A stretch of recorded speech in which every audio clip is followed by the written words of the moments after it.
This is the plaintiff, Lou D'Souza. He says he was hired by the defendant to install a metal roof on her barn, and she's stiffing him on his pay. That's right, she still owes him $2,724.51, and that's exactly what he's suing for her here today.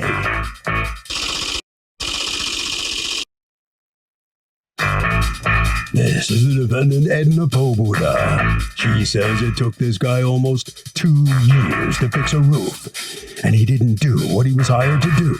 The scope of the job called for a shingle roof, and he put up a much cheaper metal roof, which was less labor, and she feels she's paid him enough already. She's accused of roughing up a roofer.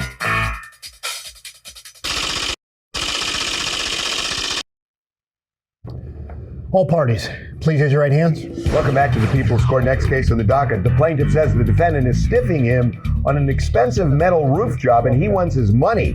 But the defendant says it took this hack almost 2 years to fix a roof. She paid him plenty and isn't about to pay him a penny more. It's the case of roughing up a roofer. Thank you, Douglas. You're welcome. Okay, Mr. D'Souza, you are suing on behalf of your construction company, your client, Ms. Pobuda, for whom you put in a roof, and according to you, she won't finish paying for it. So how did you first get hired for the job by Ms. Pobuda? Did you two know each other? Yeah. How? Yep, we worked together Where? at Mohegan Sun Casino. Oh, okay. And how long had you known each other? Quite a few years, at least 4 years. Okay. And how did Or she know longer. that you had the knack for, I mean, you're not a licensed roofer, you do it on the side or what? Yeah, I mean, I have a construction background, and I do roofing. Okay. But she was dating a friend of mine, so Okay. she knew I could do that job, and I could do it probably more cheaper than All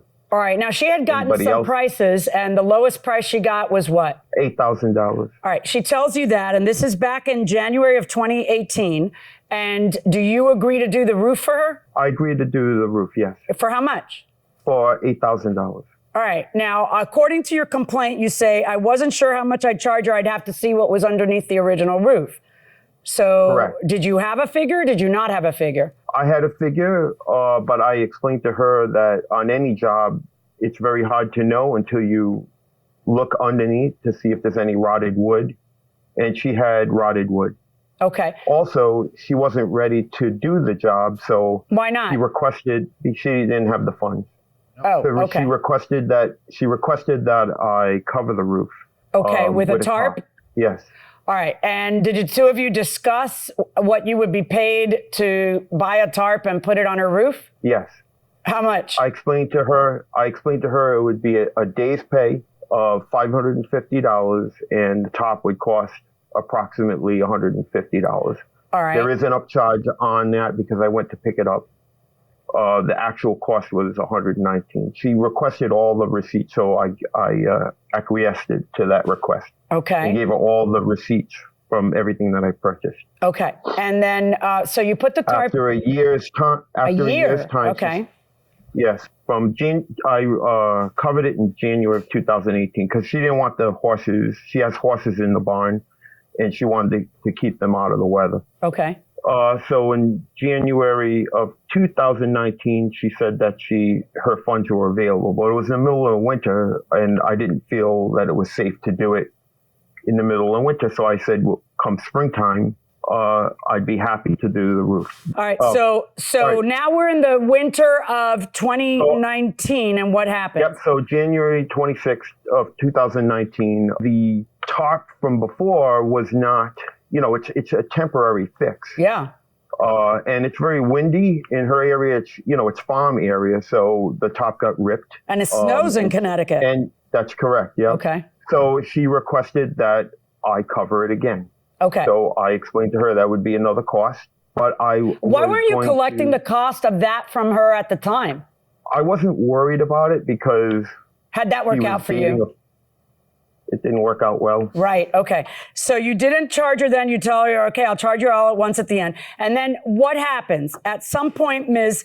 Pobuda, you decide that you don't want an asphalt roof. You want a metal roof, correct? Not exactly. This is I was a little worried about how long it was taking him to. Well, according to him, the begin delay was job. that you didn't have the cash. I didn't have it when we first talked about it, but I was planning on doing a remortgage. He said he also was not ready to start because he had other things. When did you become ready? He was not ready. When did you become ready? I got my cash. I got my cash at the beginning of January 2019, I believe it was. Okay. And so I wanted him to go. That's a year after you hired him. And then you got the cash and then you said, I'm ready now in January. And he said to you, it's winter. I don't want to put a roof on during winter. And so what happened? He said he was still way too busy to start. Okay. And that he would put a new tarp on. But I'd like to also add that he never said how much it would be. I had a friend put a tarp on in a year prior to that, and it did not cost me what he wants to put the tarp on. And had he said, listen, it's going to cost you almost an extra $1,000, I would have said, don't bother, I'll have my friend put the tarp on. Right, but did you ever ask him how much it's going to cost? So I assumed it was all part of it.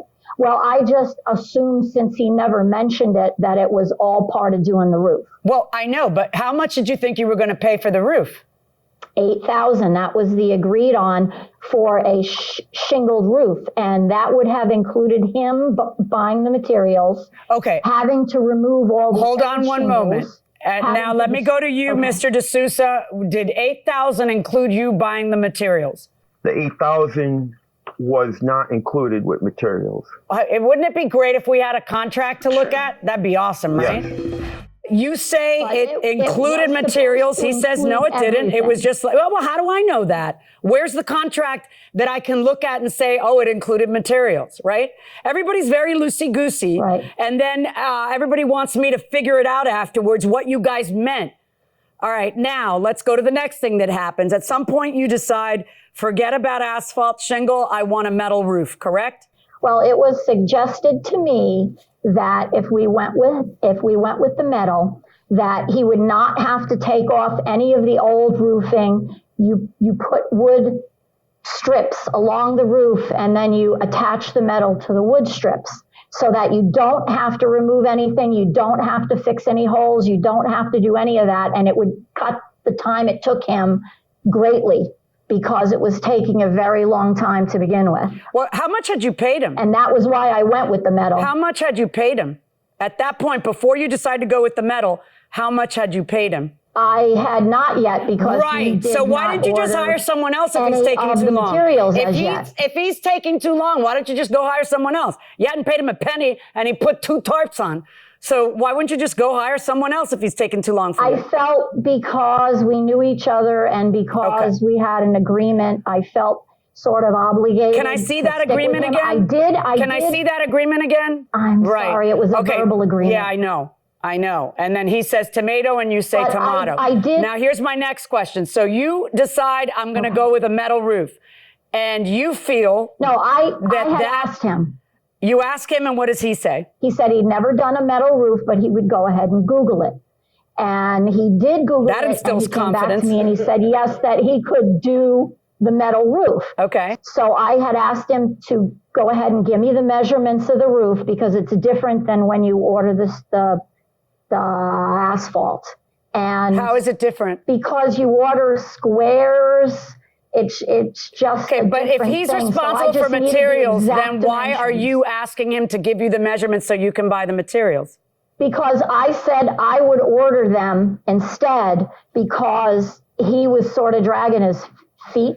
So okay, I in those texts, do you ever comment in the text that I know you're responsible for materials, but I'll just go ahead and buy them and we'll take it off the top? Do you ever use that phrase when you said, I didn't specify no, all that, you say is give me the measurements so I can go buy the materials, right?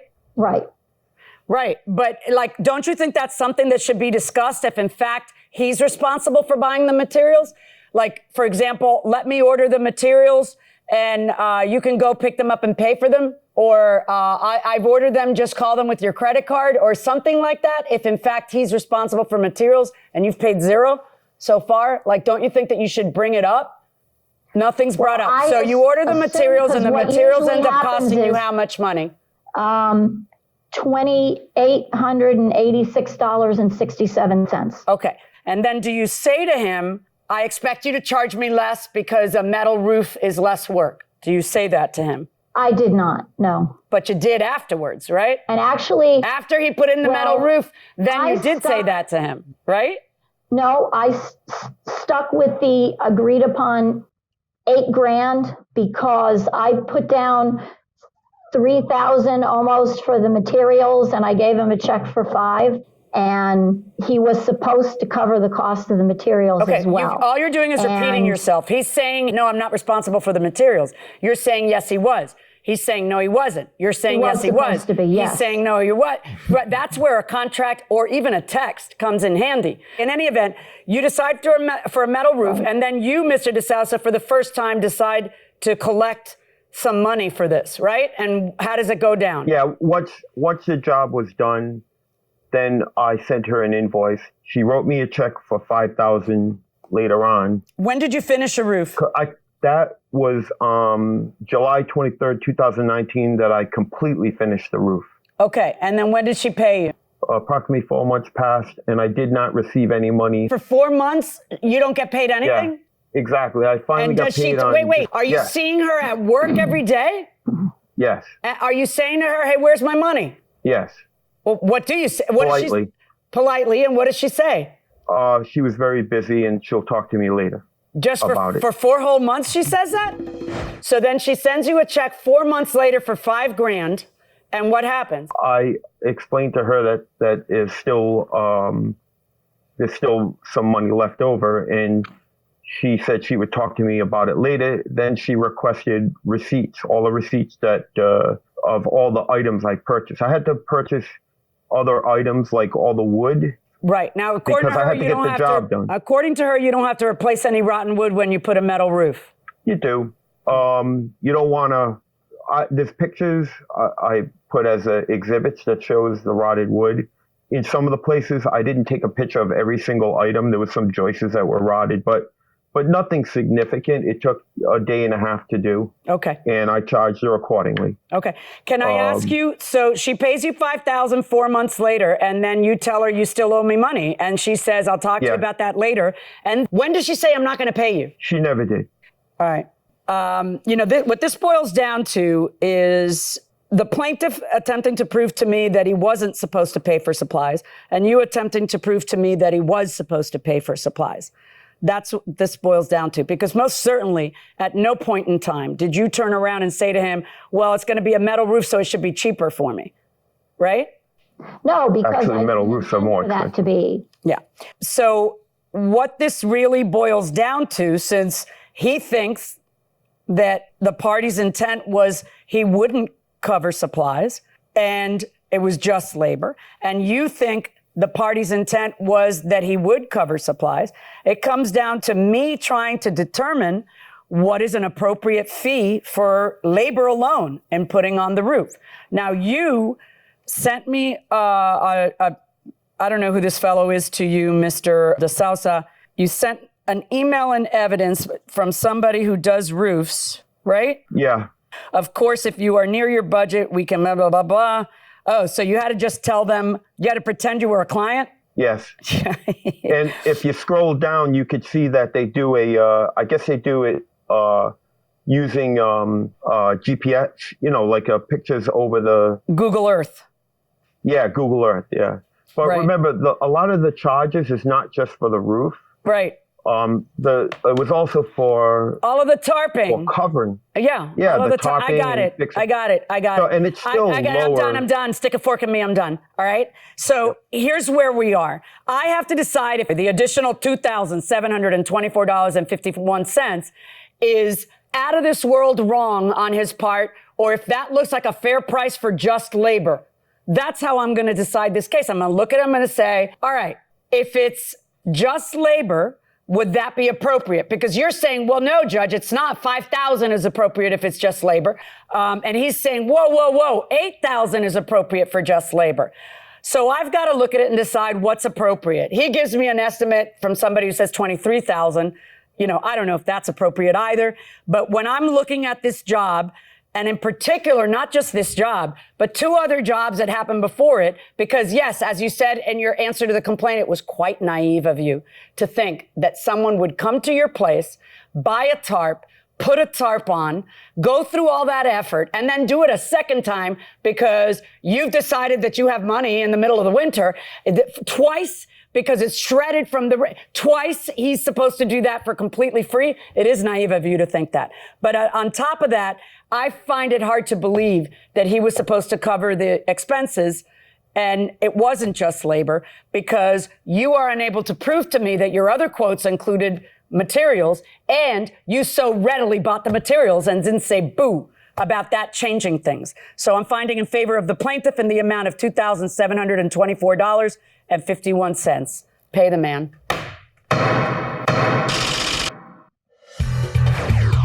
Well, the plaintiff prevails in this case. Ms. Paboda, what are you thinking right now? Probably that we should have gotten everything in writing, but it was supposed to include the materials. Well, it's your own fault for not getting it in writing. You're right. You should have. The judge asked you for, the contract, and you didn't have one. So it costs you. You're going to have to pay him. That's the way it goes. Okay. That's the way it goes is right. All right, Mr. DeSouza, you okay with this? Yeah, I mean, I wasn't asking for anything more for time and that. I just wanted, the amount that, of the time that I spent doing her roof. She accepted the work. I sent letters explaining, if you had any issues, please let me know. And she never responded. Okay. Congratulations. You have prevailed and you'll get your money. Good enough. So, Doug, look, this was an oral agreement, and they are enforceable, they are valid, and they're a lousy idea. They're a lousy idea for exactly what happened in this case. That you have 2 people saying, this was the deal. No, this was the deal. This was supposed to be put in the roof. No, that was supposed to be put in the roof. If you get it in writing, look how much easier things are. That the expectations are clear. You avoid going to court, and you're getting what you paid for, and you're getting the money that you deserve. Just a thought. Have you ever had a case that literally made you cry? They say there's no crying in baseball.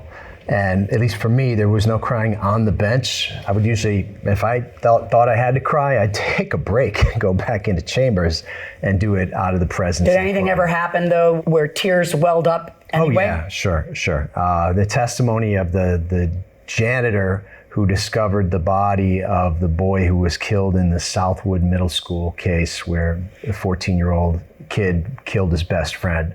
And the janitor came in, and he was this big, strapping guy. I think in the initial questions, he was a Marine, United States Marine Corps, tough as nails. And he started testifying, and he broke down as soon as he started describing what he saw. And that kind of got to me. And once as a prosecutor, too, I had a case where we had a witness in a counterfeit currency case where we caught this woman coming through the airport from Colombia with $40,000 in counterfeit Federal Reserve notes. And Secret Service flipped her on the person that she was going to deliver to and did a controlled delivery of it to him. And she was going to testify against him. They arrested him. And 4 months later, she was dead and her best friend was dead. They'd been to a club on South Beach, and she was only 20 years old. Her friend was 17. And they were seen there, and then the next day they were found in Biscayne Bay, beaten and strangled, tied together. No robbery motive. They had all their jewelry on their bodies. Right. And you had your suspicions about why. I think I know what happened to them. Yeah.